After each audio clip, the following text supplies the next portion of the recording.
Welcome to the Tourism Hub podcast, a podcast devoted to you and your excellence, providing inspiration and education for the entrepreneurs, experience makers, and excellence seekers of our industry to take your tourism business and career to a whole new level. And I am your host, Despina Karatzias.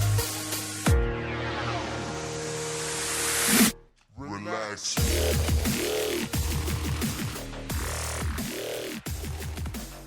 Hello. Welcome to another exciting episode with another exciting guest, or guests, I should say. I've got my first international guest. I've got a dream team from New Zealand who run Take It Easy Tours. TakeItEasyTours.nz, my first .nz website to share with you. Now, I want to introduce you to a team of tourism professionals and tourism entrepreneurs, and that is exactly it gives me the good feels, because this is exactly why what motivated me to start Tourism Hub podcast.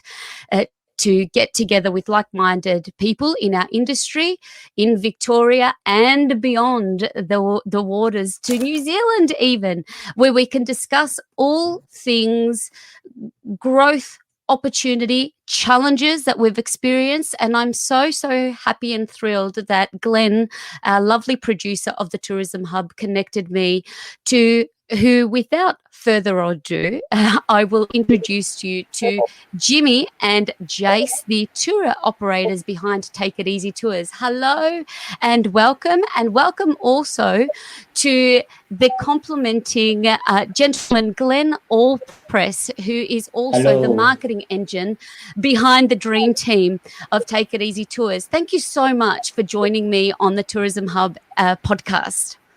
Thank you. Pleasure. Thank you for having us. Thank you. Look, your journey. So I'll start with your connection, because we've only just met like 5 minutes before the episode. Your connection and your leading to tourism. So Jimmy or Jason, you can take the lead in sharing with us how you got started in tourism and led your paths to cross and start Take It Easy Tours. All right. Well, it's quite a good story, really. We've all known each other since we're about 8 or 9 years of age, and we ended up playing representative football together, and that's where my first love of travel really started, getting out of town and having a good look around. Soon realised New Zealand was full of pretty awesome places, and the love of travel just continued on through school, and ended up with a degree, Bachelor of Tourism degree down at Otago University there. Glenn also went to Otago Uni.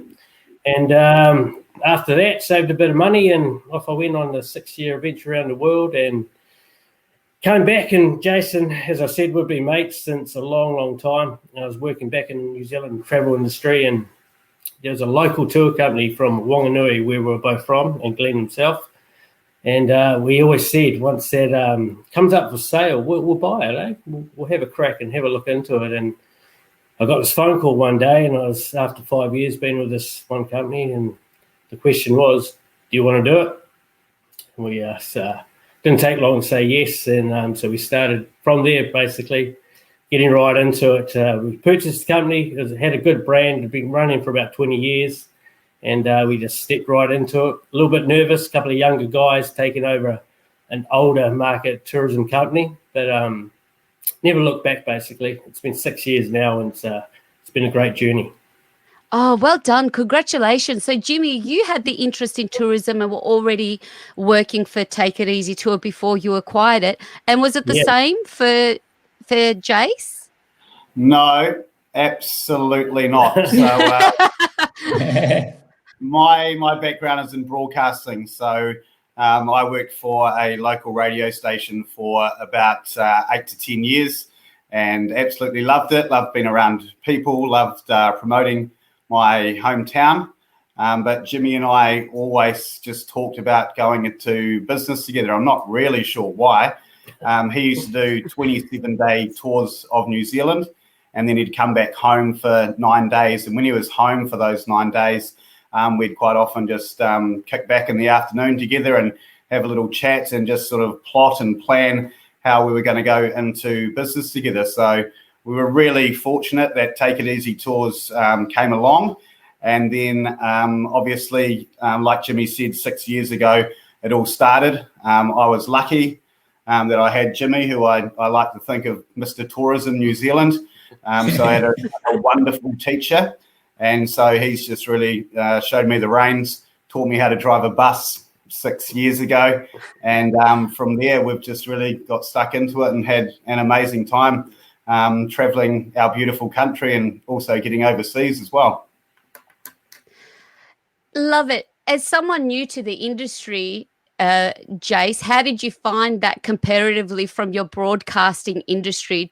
Do you find, because I know even from my husband or friends that are not in tourism, when you come into it, it's a really supportive, it's a supportive network, and I get the sense that that's the same in New Zealand. How did you find it coming in compared to other industries that you'd worked in? It was incredible coming into tourism here in New Zealand. A lot of the operators nationwide all like to work with each other, all like to support each other, all like to help each other out. So I really found that quite amazing. Coming from radio, of course, there's a bit of ego in there. It's a bit dog eat dog kind of thing in radio. So to come into a tourism industry and have so many supportive people around was real uplifting and definitely made me feel like I made a great decision getting into the tourism industry. Excellent. That is something that I would have imagined for you to make that transition, that would have really solidified that this is where I need to be, particularly fulfilling a lifelong dream that you've known each other since children. And then Glenn, who's come into the picture, and we will talk about, your website is really, really impressive. As soon as you kind of land on that, it was just, I felt like I had a New Zealand experience just from visiting your site, which, as you know, with my digital Desi hat on, that is something, when we're talking about visitor experience, it does start there. Is that so? How did you come into the mix, Glenn? And you're based in Victoria. Australia, aren't you? In Victoria. Oh, welcome. Welcome. Obviously we grew up together, and I regularly visit the guys back home, and I've seen them evolve over the last 6 years. We always talk about what they've been doing, how they're progressing, and there sort of came a time where it got quite exciting where the business was at, and it felt like it was the right time for me to sort of step in and assist them with an area where the business hadn't focused on, which was the digital and strategy side. So the growth that achieved to date was all natural growth. It wasn't web or digital related. So, hearing the experience and the growth they'd had, I thought, well, what an opportunity to come in, step in with some good mates of mine, and really assist them to take the business to that next level and show the world, show New Zealand, what we do through digital. And, we're just starting out that digital journey. That website you're looking at is a COVID project. We're really proud of it, and it's just the start of our digital strategy. So, that's how I got involved. Excellent. And speaking of COVID projects, and we'll definitely explore, and this is what got me excited, as you will know, Glenn, our Glenn from behind the scenes, we're in Victoria, and we're certainly having a second go at lockdown in a more severe way. So the tourism industry here in Victoria has been quite decimated by this second wave that we've experienced. So you being ahead of the journey and going, I guess for you, Jimmy, for this, for the business, when COVID hit in New Zealand, how did that impact your business, and where was your key markets at the time, like pre-COVID? Pre-COVID, well, it seems like quite a long time ago now, doesn't it? We went from hustling and humming along real nice to zero as in most tourism operators would have, of course, here and over there.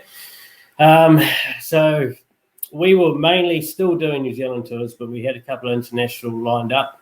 Tasmania was our first major tourism to get tour to get affected by COVID situation. And so we just all sort of banded together and put our three heads together and thought, rightio, we'll ride this wave. We'll see what's going to come out the other side, but we use it as an opportunity to see how we can sort of, again, release ourselves once we've come through this awful situation.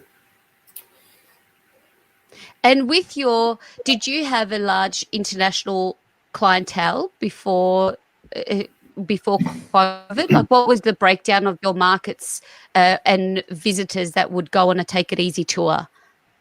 Yeah, so we're mainly, a majority was our New Zealand domestic senior market, and that hasn't changed pre or post COVID, but we did get international groups come over. We had a large Welsh group that we looked after not long beforehand. And, as I said, sort of planning a few international trips away. But our bread and butter is still our local domestic market.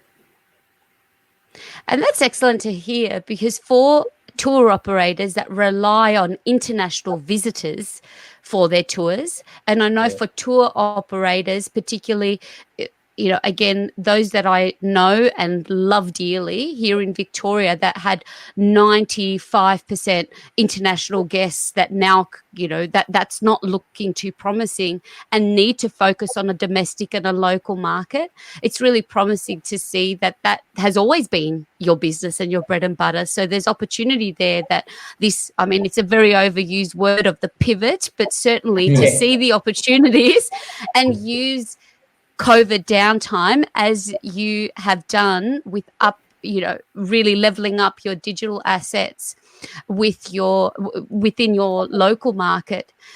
So what is the other question that I had for that for you was through trade. Do you do a lot of work through trade channels and distribution through online travel agents and the whole wholesale and network? Is that something that is the core of your business, or do you do a lot of your business directly? Majority is definitely directly. Luckily for us as well, we didn't have to go down. We were looking into that option, down the trade sort of option, but we just had enough demand with what we were doing, and so we decided, well, we'll keep it simple, keep it direct at the moment. Didn't try to sort of complicate things too much, and it seemed to be working very well for us. So sort of don't want to, if it's not broke, you don't want to fix it, do you?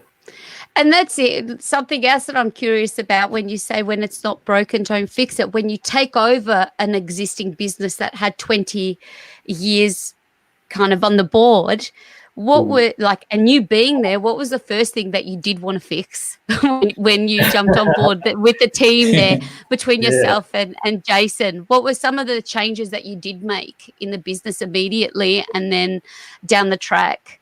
It's quite a tough one. It was a husband and wife team that ran Take It Easy tours before us.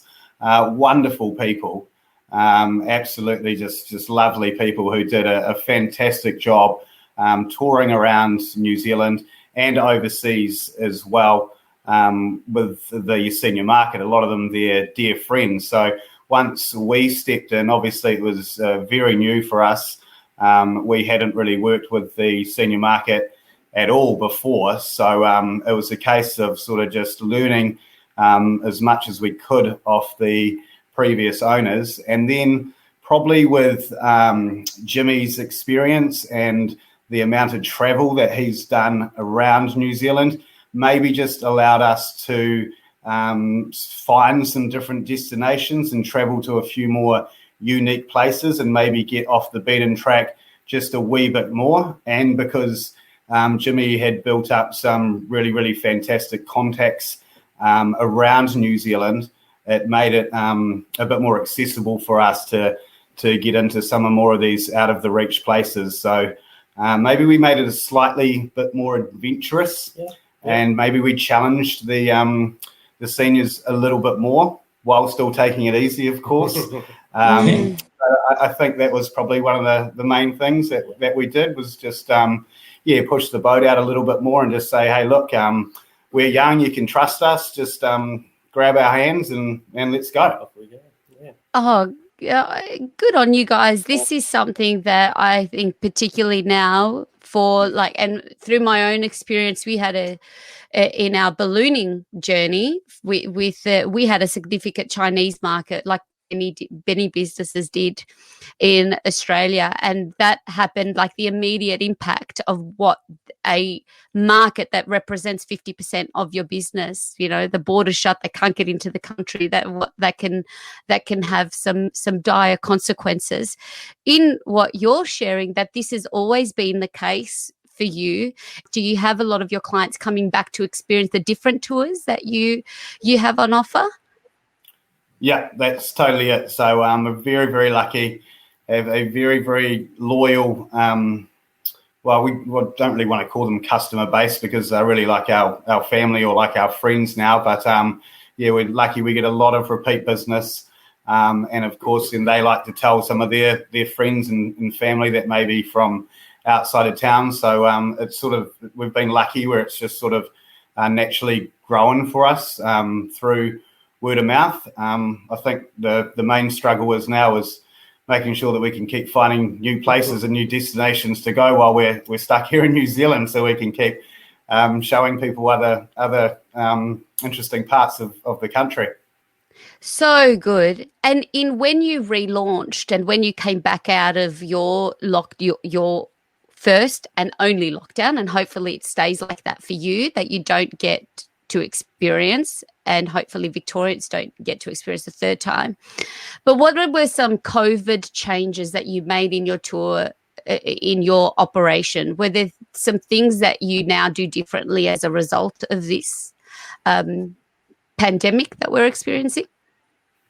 I think, people are asking a little bit more questions about, is it social distancing and, is it safe to travel in groups? So, we've got to be a little bit more regulated in that sense. We've got to understand, Auckland is still in stage 2.5, so we need to ensure that, we plan tours outside of those areas. But the general feeling in the market was when the lockdown ended, people wanted to get out and about. They were ready to go. They'd been locked down and the demand instantly returns. And we actually saw that in Victoria after the first lockdown. When they released lockdown, demand returned across a lot of industries. So, it's business as normal with those social distancing and contact tracing. Yeah, I guess that's something that we can say to you guys as well. Hang on in there. We can't imagine how frustrating and challenging it must be for you guys over there. But there's definitely a light at the end of the tunnel. And, if you just work hard and put maybe some new plans in place and come up with an idea as to how you're going to really relaunch yourself as soon as you can, then I think you can feel confident that everything's going to come back and fingers crossed it'll be back to business as usual for everyone, and you'll be ripping into it again, which will be fantastic. When you've come to starting your business and taking that leap of faith, can you think of any other more challenging time than this for yourself? And what are some ways that you kind of went about to overcome it? Definitely can't think of any other challenging time, maybe apart from learning to drive a big bus. Yeah. That was interesting at times. Also, when I didn't know how to drive a big bus, and I might send Jimmy down a street with some directions and then work out that maybe a bus cannot turn around at the end of the street. That might have been a challenging time for my friend. Yeah. And that leads into what I was saying about working with friends. Great, we absolutely love it, but it does come with its challenges. If things aren't quite going the way maybe you thought they should, it's to bring it, to put it on the table, basically from the word go, just say it. Just say it. Yes, yes. We'll work through it and move on and get better. Absolutely. But yeah, COVID was definitely the hardest thing. The week leading into it, I was away in Rotorua. Jimmy was at home. We'd talk to each other each day, and we were just having email on email of things getting cancelled, and pretty much just went from having times where we almost didn't have enough drivers to help us out on some of the smaller scale day trips and things that we do, to having absolutely nothing. So it was quite scary. I think, like Glenn touched on before, it was just a case of putting our arms around each other and just getting positive and working out what we can do with this downtime and how organised we can get, and what we can do to our business behind the scenes, so that when we do get up and running again, we'll come back and we'll be better than ever. And that is something else in terms of keeping your team motivated and keeping them, because this is another challenge when you're dealing with a lot of casual and contract staff, but you don't want, you want to keep everyone gainfully employed, but you kind of keeping them motivated or keeping them inspired that, hang in there, we'll get through this. Could you share anything that you did to maintain some level of momentum and motivation for your team? I think the government in New Zealand was very proactive. They got out incentives to highly affected industries. So, it was just a matter of reassuring our staff that, hey, everyone's in the same position. During this time, we're going to use this time to build the long-term vision for the company. So rest assured, we'll come out of this. Everything's okay. And, we shared that vision. We shared the plan with them.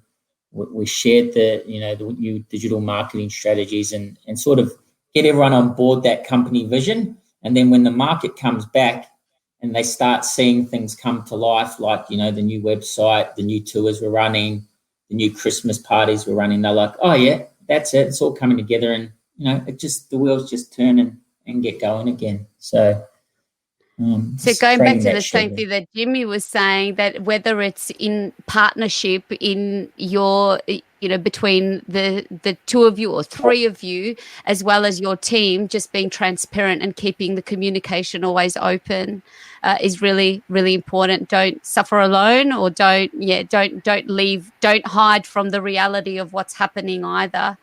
But let them know in your plans is what I got from that, which is an important thing to share, because it can be easily, we are having almost another side crisis of just people's emotional health and mental health at the moment, just speaking with, I think just not just in tourism or business owners, I think from every, from many different angles and generations, is that with yourselves, when it comes to keeping yourself inspired, what gets you out of bed, that keeps you going, that this happened but you can still band around together? Because what I see from you guys is that Take It Easy Tours being over through this was not even that wasn't even an iota of a thought. No, not at all. No, not at all. Now, well, what personally got me carrying on and excited about it was just using the time to create different itineraries. Basically, a challenge to myself is like, right, New Zealand ain't big, we all know that. It's beautiful, but we've got it's quite a lot of repeat itineraries we do. So every day I'd be out there and just thinking of new ideas. When we come back, this is what we're going to do, and just different types of like mystery tours and things like that. Just anything different, basically, to pique the interest and keep it going, and that keep my sort of fire burning for it, basically, and just can't wait to get back out on the road. And we also got to remember that we're lucky.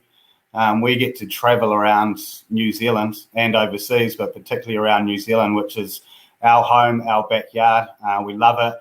We're passionate about it. It's an absolutely beautiful place, and I get to do it with my best mate as well. So if you just take everything back and say, look what you do have, you're doing something that you're really passionate about with your best mate, and you're showing people your beautiful country, then you're lucky just to be able to do that. Focus on what you have. And I also love that you've taken this not only because it gets busy in a tour operation, so all these wish list things, these growing wish lists that you just lost, you couldn't carve out the time to create these new experiences. Suddenly it's like I'll seize the opportunity not only to level up on our digital, but you've created some new. And what I love about what you've shared is theming experiences. Tell us a little bit more about that. Have you trialed that before? You were saying like a mystery tour. Did I catch there? Yeah. Well, last year was our first, because we do a lot of day trips and shows and things, as Jay said before, and we've done the odd mystery day trip. But I was like, well, that's always a great hit. Why don't we push the boat out a wee bit? And that we wrote our first mystery itinerary, and that was 5 days in length, and it sold out like wildfire. So I was like, okay, go along, see how Jace took the tour, and the feedback was just amazing. So it's like, rightio, this is a wee opportunity here, and we've got another one lined up. Can't say too much, but already the interest. We just mentioned we're doing it again, and people are booking without knowing price or length of tour or anything. So we're lucky. We're lucky. It was good. So this is like the old days. It doesn't happen anymore. I remember it, like you go on a mystery flight. You just turn up to the airport and you've got a mystery flight ticket. You don't know where you're going to go. This is the same thing. So you started with day trip. You've bought yourself a day trip, but you've got no idea where you're going that day. And now you're exploring with overnight, like 1 week. You've bought this. You just trust us. I've never heard of that before. That is just – where did that come from? Where was the aha moment for that? And how can I guess maybe if we're being honest here, we would have been having to organise a day trip, and we wouldn't have known what we were going to put in our newsletter for that month. So we just said, "Hey, let's make it a mystery." Brilliant. Really quickly, and then we'll work on it. Yeah, and then we'll work it out. And then from there, they were just hugely popular. So that's when Jimmy came up with the idea. Hey, look, I think we should have a go at just making up a mystery one for the whole week. Let's just try. And fortunately, there she goes.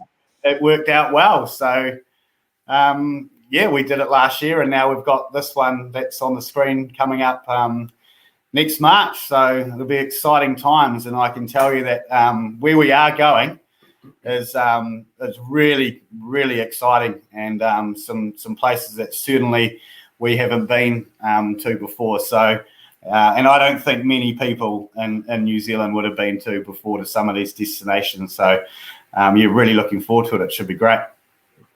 See, that just gives me that just gets me so excited to see something like that. And just even last night I spoke to tourism students and giving them, a lot of hope that you've made an excellent decision. And one thing was like new experience, bespoke experiences will come out of this. And here it is, the next night you tell me about mystery tours. I think it's brilliant. Well done. So when you come to experimenting, you sound like you're really ready to give different things a go. How important is that in our industry to just trial different things as you've done with the mystery tour?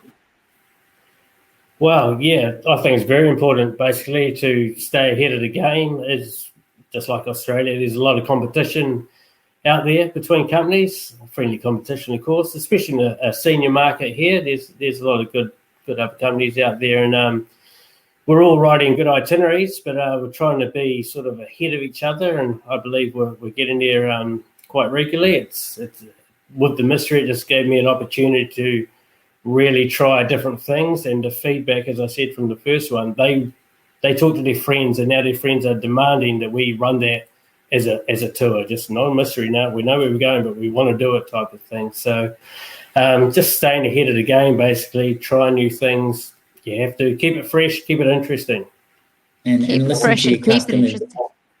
listen to your customers. Glenn, if we could talk to you for a sec about where you got really inspired from your digital background and where you saw how you took the opportunity of COVID to create this, experience and, that visitor journey that's, from an online perspective that, we call the pathway to saying, yes, I want to book now. Tell us a little bit about your wish list that came into fruition, that in the use of your time to lift the brand's digital presence and footprint.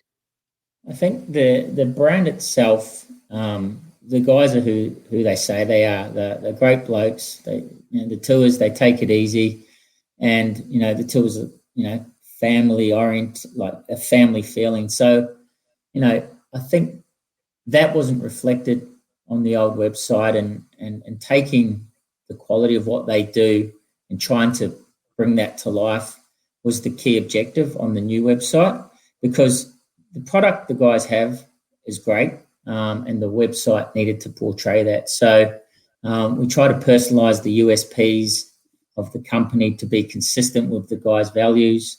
The tours themselves, the tour detail required. I sat down with the guys and said, what does every customer ask? What do they want to know? Let's put the answers on the website to ensure that those questions are answered. Visual assets, what visual assets do you have, guys? Let's get them organised into tour folders. Let's make sure everything's easy to access to publish on the website. And it was just a step-by-step process. And then from there, we've managed to build a system to efficiently get content and tours to the website. So it's not so much of a hassle anymore. It's more of a defined process. We have a tour, we write the itinerary, we collect the images, and then it goes live. So, it was, building a good website is, not an overnight project. It took us around about 12 weeks, from asset creation to content writing to publishing. And, here we are now for launch and ready to continue to build on it. Well done. Content creation, and I like how you said asset building, and that's something that we talk a lot about, really recognizing and taking stock of your digital assets. When it comes to content building, what are some systems you've taken in place now to be consistent with that? Because you're going to get busier from now on, so that it doesn't you get busy and then it's easy to set and forget. What are some things that you've done amongst you and the team to plan that out in your digital strategy that our folks listening can take? We have weekly, we call them, in my agency, we call them sprints, where we catch up every week, and each week there's a list of tasks that we assign out to either Jimmy, Jason, or myself. And whether that task is writing a tour itinerary or publishing that itinerary, we delegate those responsibilities. And then at the end of the week, we come back and make sure those tasks are complete. And then we go again and again and again. So, for example, the week before last, Jimmy said, hey, guys, we need some gift cards. Christmas is coming up. So we then discussed the solution. We found some software, we put it into Sprint, and a week later we now have gift cards live on the website. So it's just taking it bit by bit, breaking down the task, allocating out the responsibilities, and then just getting it done and going again next week, the week after. And by the end of the year, you've got a 100-page website with videos, gift cards, itineraries, blogs, and you're away. Love that. So is gift card and giving gift vouchers, is this the first Christmas that you will have that available? Or you've always had it but just not delivered online? That's right. It was just on a rough piece of A4 paper that I would get a biro out and say, Merry Christmas, you've got a $50 voucher. Yeah. So that's where it's quite exciting to have our good mate Glenn along to help us, take it to the next level and sort of raise the bar and make things a lot more professional and be presented how we want them to be presented, rather than me trying to hack up a piece of paper with some old huckery scissors. So Brilliant. I think your Christmas is about to change, having that available now and easily accessible online, especially with your mystery tour. Like, who doesn't want to go on that? I love what you've shared, that you like the regular thing that keeps you on task for the three of you, but your leadership team within the business is that you meet twice a week, the start of the week, and you do your sprint. So just to confirm, and this might be a stupid question, but is sprint like a program that you use? Is that the strategy that you use, that you have? A sprint is a digital method to complete a series of work. So during a sprint, you'll schedule a certain amount of tasks to achieve during that sprint. It might be 1 week, 2 weeks, 4 weeks. Our sprint is 1 week, and we meet each Friday to deliver our tasks and ensure they went well. Do we have any obstacles? How can we do it better next time? And then we use the remaining time to plan the next week's sprint. So, if you leave things too much longer in our business, things don't get done. And a week is a suitable time. In different industries, you might open that up to 2 weeks or 4 weeks, but for our business, a week is a really good turnaround time. I think that's excellent. A lot of people to keep each other accountable as well, because it feels good when you've got to kind of show up and tell someone what's on your to-do list. It's easier to get it done when you've got to voice it out loud and tell us, I did my part. That's really, really great stuff. So I love that whole sprint concept. I think that's great because it can it's acceleration, really, just like the word sprint represents. It accelerates you forward, the design sprint. Was it anything? So I'll go around the room for a little excellence round as we wrap up. So Jimmy, in the beginning, taking over this business, was there anything that was holding you back? Anything holding me back? Yeah. What? Money.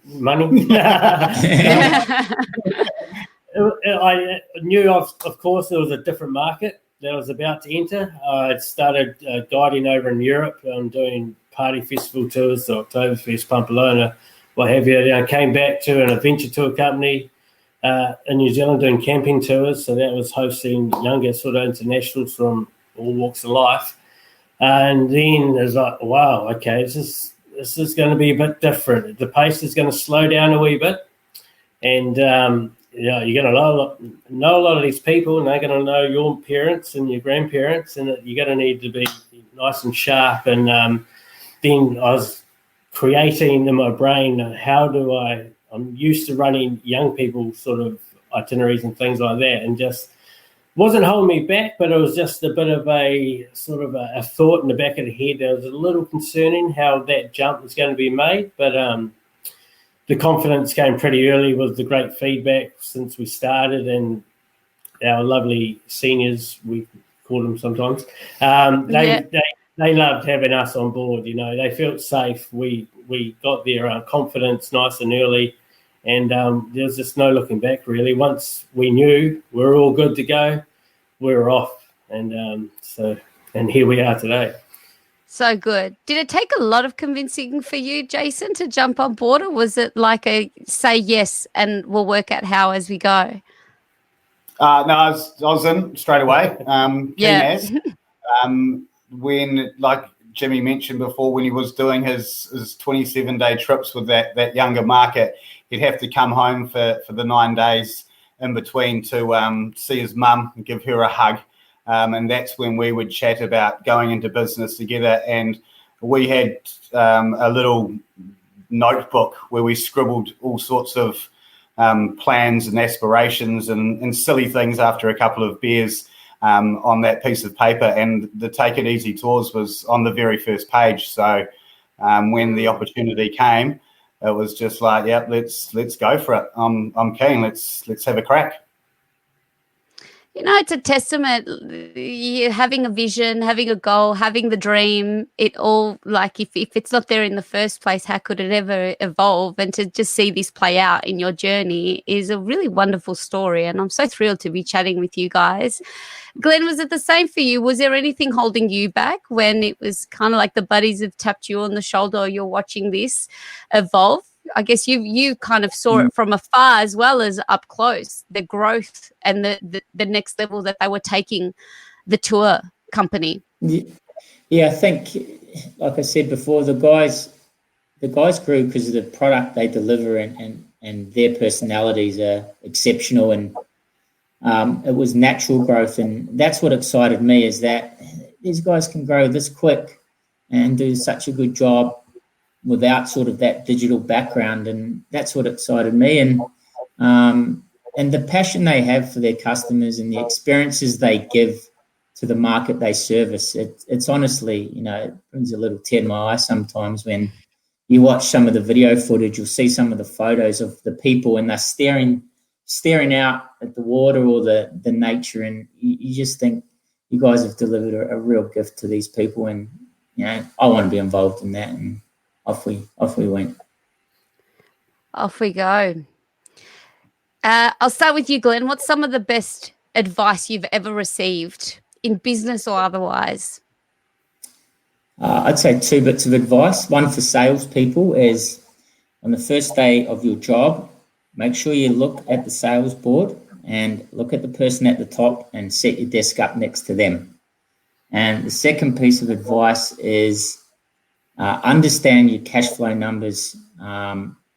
It's imperative you are on top of your cash flow, so you can make business decisions accurately and not put the business at risk or under unnecessary strain. So those are 2 bits of advice I'd give. Excellent, especially to prepare you for unprecedented circumstances. Having your finger on the pulse with your cash flow that's really good, solid advice. How about you guys? Did you have any gems? Any when someone, like, for me to say to you, what's the best advice you've ever received? What's the first thing that comes to your mind? Probably this guy that we met down on the West Coast when Jimmy and I were actually just going on a private little drive, a week-long holiday ourselves, when before we'd even taken over Take It Easy tours, and we just met this real Kiwi joker, this bloke down at the beach, and we'd happened to get our van stuck, and he just came along and he just pulled us out of the sand, and then he took us to this fishing spot, and he showed us all this beautiful river mouth and taught us a few little tricks about how to catch fish in this particular river mouth. And he left, and we just were so grateful and said thank you. And he just said, mate, just pass it on. Whenever you've got a chance, just pass it on, you know. Spread the love, show people that you care, be nice, just pass it on. And that's something that stuck with me for a long time. And I loved that dude. He was awesome. I'd really like to see him again. Great man. Oh, how good is that? It's like that's one of my favourite movies of all time, Pay It Forward. Yeah, there you go. Yeah. Pass it on. How about you, Jimmy? Through all this, pre or during, was there any gold nuggets that someone shared with you that you refer to? Yeah, well, or share? First, it's nothing crazy or anything like that, but a lot of people that are already in business just kind of see just small steps. You know, you're going to get excited. You're going to see your bank balance increase, and you're going to say, wow, this is almost too easy. But you soon learn there's a lot of different aspects in business and things that can happen. So the small steps really just stuck in my brain. It's like, right, in a year, you're probably not going to be where you're dreaming right now, but just take the small steps and you'll definitely get there. So Glenn himself has actually come on board and just really helped to implement that, basically. He's just been such a great mentor for Jason and I mean, as you know, we've known each other for many a year, and he's come on board and just been the the third leg, if you could say that. He's really dominated what he does, and I just believe we're a great team and we all love doing it, which just goes to show, you know. And how important that is, right? It's so lovely to see it play out, that to always be looking for people, to surround yourself with people for what you don't know when you are experiencing growth. We don't know what we don't know, but bringing in someone like Glenn into your team, you can really see that, you've got this beautiful balance amongst the three of you, which is great. And I think what you're sharing too, it's inspiring for anybody that's always had their dream of starting an experiential, getting into the industry and starting their own dream tour company. That, start small and surround yourself with really good people. And if someone's giving to you, pass it on. Like our friend, did you even know his name? No. We just call him Buzz. No name.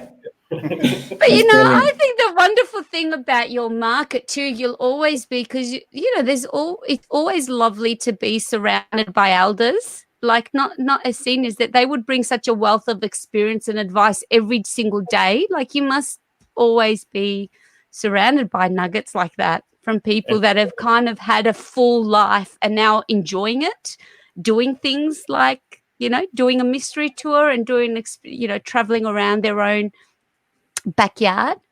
Yeah, and it's a thrill. They've lived their life. They've done a lot of travel, and we are still managing to find them new places, new locations that they haven't seen in their backyard, and it blows their minds. And you see that, and it's like, that's cool. That is so cool. And there's so much I love, but that's the other thing, that for people that can't travel abroad at the moment, that have spent their hard-earned dollars traveling overseas now, are looking to what they can do within their own regional areas, that you can really fill in many gaps in the market and potentially even grow to new markets. So good. Now, I'm really with Glenn on board and bringing in and streamlining, and that he's in stage 4 lockdown and you're over in New Zealand and you're still creating weekly sprints and magic in your business. What are some internet resources that you use daily? Are they go-to kind of resources that you couldn't live without in your business? Yeah, I mean, the products we use, couldn't live without Google Drive. Couldn't live without, from a digital marketing point of view, we use SEMrush, Ahrefs, just to keep an eye on competitors. And it's important to follow thought leaders on LinkedIn. I find, find your specialists who put out good content, and make sure you follow them, because they always have new ideas. There's plenty out there. It's just making sure you follow the right ones. That's excellent, because I love you really look to, because even what you shared with your advice around with the, if you're in sales, go find the top, the top salesperson and go learn from them. But also, digitally speaking, from your resources, go find experts on a platform like LinkedIn and follow what they're doing, and always be learning, right? Yeah, there's plenty of content out there. And with the gift card project, we didn't have to reinvent the wheel. We found some software out there that was recommended by someone in the industry, and did a bit of reading and research and went forward with that recommendation. So leveraging off someone who had already used it and had a good experience with it is always a recommendation.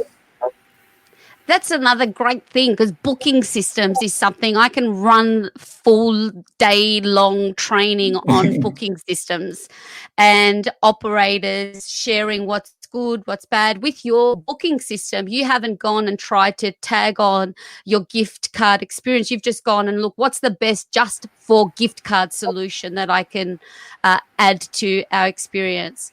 Was the booking system and the process, was that the same, or you've always had a solid booking system in place for your company?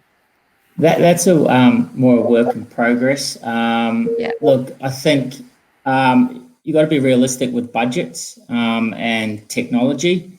when you want something, you need to decide, what's my budget for it, and if I'm going to go and custom build something, it's going to cost me more. If I'm going to go find something that already exists, it might not have the full functionality for now, but it can do the job. So you got to weigh up those options and go forward with the right solution. And we made some of those decisions with software, websites, and even some of the buses we own. Making those purchases, you need to weigh up.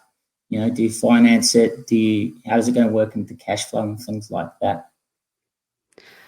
Oh, look, you mentioned fleet and having my long affiliation with ballooning and just, the dormant, like just the registration on, fees on our vehicles while, week long, like months now of kind of sitting there. It's been significant decisions, and I like it. You've got a digital man, but who's also very good with looking at making sense of the dollars and the cents. Really good, solid advice there. And I see that too with booking systems.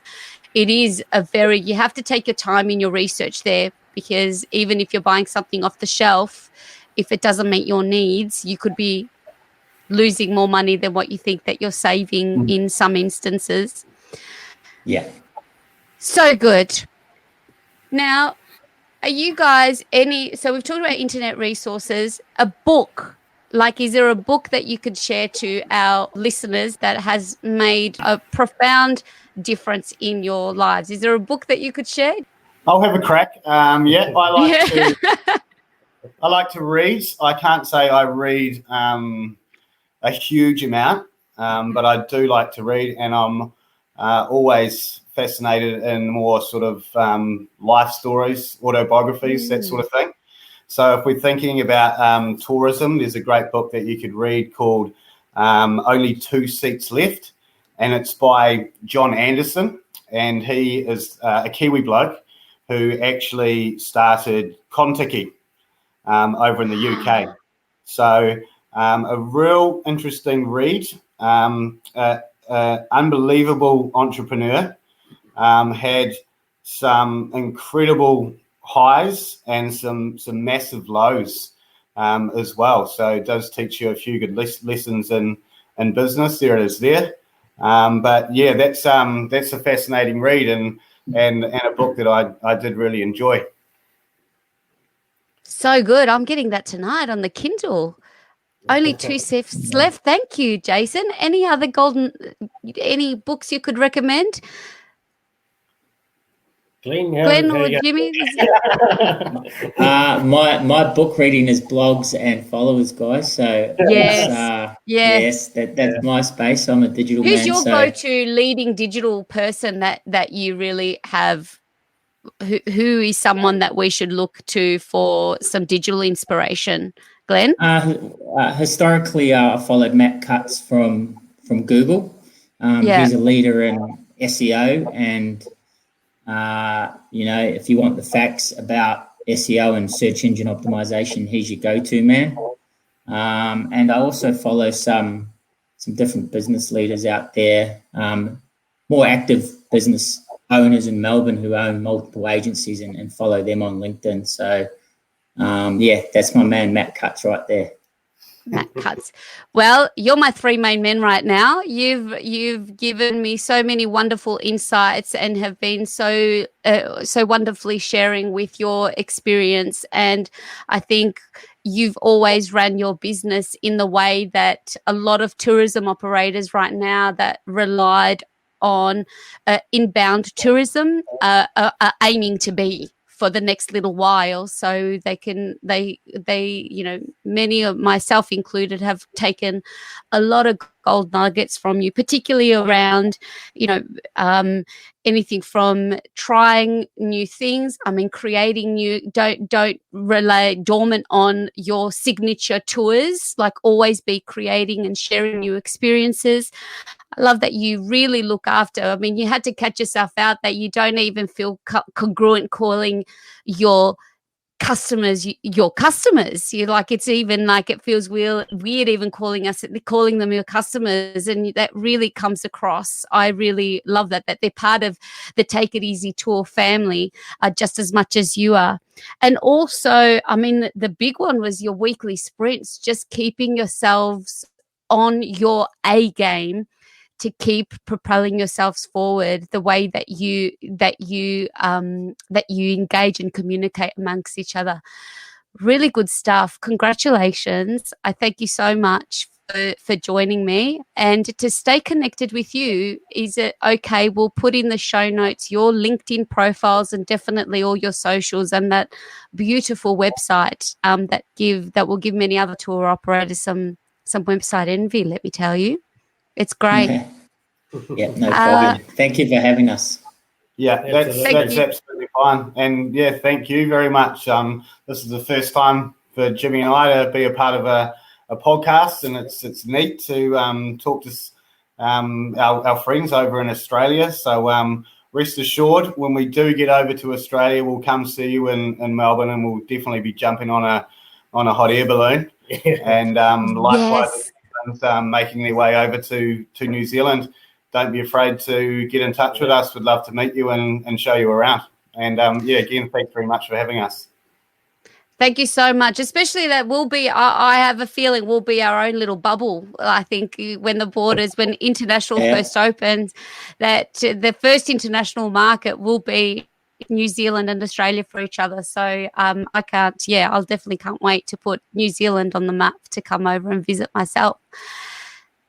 So much gratitude. Thank you so much. And thank you to everybody that's listening to the Tourism Hub podcast. You've just listened to Jimmy, Jason and Glenn, the A-team behind takeiteasytours.nz. Took so much away from that, and I hope you're just as inspired as I am, particularly to my dear, wonderful tourism community in Victoria and beyond at the moment. Thanks for listening, guys, and until next time, be excellent today and every single day.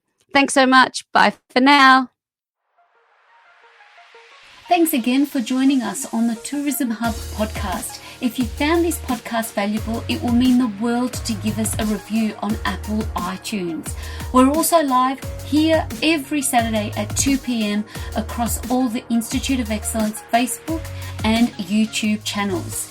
And you are all invited. Be excellent, and don't forget we also have courses available at instituteofexcellence.com to help you and your small business greatness.